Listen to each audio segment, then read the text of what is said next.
For this exercise, we're going to get a little practice painting and considering the foreground, middle ground, and background of a landscape. To start with, you're going to need to choose a landscape. So go to the computer, do some research, find a photo that you like, and it can be one that you get from the computer off of Google search, or it can be your own landscape that you've photographed. But you're going to choose a landscape that clearly has a foreground, middle ground, background, and you're going to print it out. So you're probably wondering, well, what is foreground, middle ground, background? Anytime we look at an image and we have depth on the page, there's going to be part of it that's closer to us, part of it that is a little further away from us, and part of it is that is the farthest away from us. The closest part is called the foreground. It's usually in the bottom portion of the image, but not always. The next section is called the middle ground, and it's usually in this middle section, but not always. And then the last part is the background, and it's usually in the top portion of the page, but again, not always. You can have an image here with a tree in the foreground, and the tree could come up and take up this space and still be in the foreground, and the background would be behind the tree. In this case, it's pretty clear, divided here, here, and here. So we can show it off a little bit by putting some tracing paper over it like this, and we can figure out where the foreground, middle ground, and background is. So that's what you're going to do with your image. You'll print it out, get a piece of tracing paper, lay it on top, and figure out where each section is. So first I'm going to outline around the edge here, and then just with a simple pencil line you'll decide where foreground, middle ground, and background is. So for this one, we have this section here, we've got this section here, and this top section. So this is going to be your foreground, this is going to be your middle ground, and this is going to be your background. Now there's two sections of the background here. We have these mountain ranges that are happening here also. So I'm just going to quickly indicate these on the paper. Once you have figured that out, you're going to lay down a base color or colors on your canvas for the foreground, middle ground, and background to have a base layer to start with for your painting. So your canvas is going to be a white canvas, and it has a texture to it. If you go ahead and paint directly on the canvas, if like you start out painting the image you want to paint, you're going to find that these little bumps are going to be hard to fill in, and you might get little white dots on there.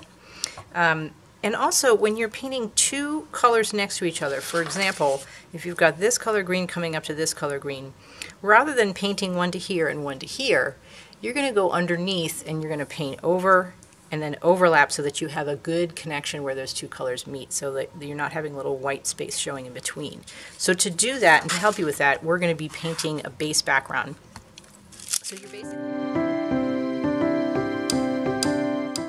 So I've just estimated where they are on here. Now I'm going to paint a background layer indicating the foreground, middle ground, background areas before I do my actual painting on top.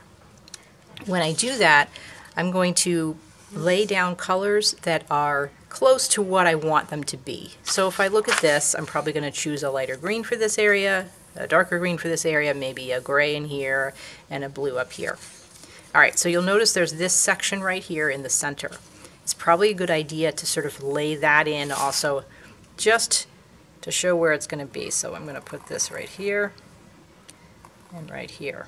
Now the tricky thing about that section is that it is using perspective. So this is a road that's going over the hill, and these two lines of perspective are merging because as we look at things in the distance, they get closer together and further away like this. So this line and this line are very far apart. They come together. They have a straight line across here because they go over a hill. If they didn't go over the hill, they would continue straight to a point. But because they go over the hill, they stop here because it goes up and over and we can't see behind the hill. So we've got that little section right in here. There is also a fence. If you wanted to indicate that, you could, but you really don't need to right now because this is a very base layer that we're going to put on here. So I have to think about the colors that I want to use here. There's a lighter green here, darker, grayish, and blue. I got some colors on my palette, and I also got a bowl of water because this base layer here is going to be pretty thin. So when I think about this, and I want to mix that lighter green color, it doesn't have to have all the details of this, it just has to have the basics. So I already have a lighter green color here, and I am going to add some water to it to make it thinner.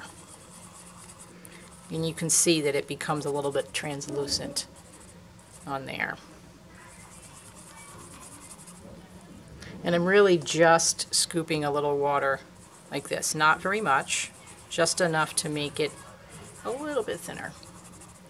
And then in this area, I'm just going to go ahead and lay in that base color. And you can see that it is a little see-through on the canvas, and that's okay.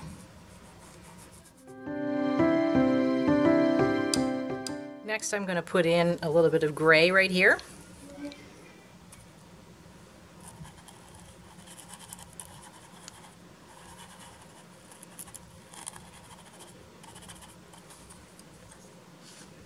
I'm going to mix the three primaries together in order to make a dark color.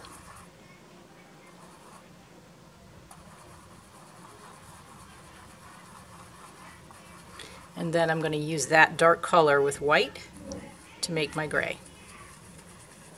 You can use black too, but this is a more traditional way of creating that gray.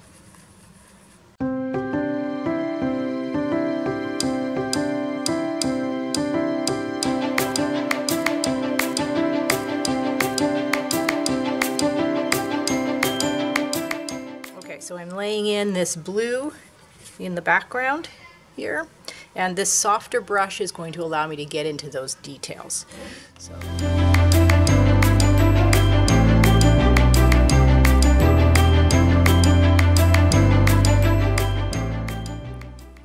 Now that you have your base layer ready to go, you can add the details of your landscape. You can refer to your photograph to help you do that. But you have some choices here. You can either go for the realistic, where you are copying what you see in your photo, or you can go in and you can change the color or the texture. So what I've done here is I've divided this painting into 3 sections so you can see what each of those looks like. So if I start out here, I'm going to be thinking about this in sections like this, because one section I'm going to do in the realistic, and one section I will do with playing around with color, and the other section I will do with playing around with texture. So I think I'll start with this right here, and I'm going to work on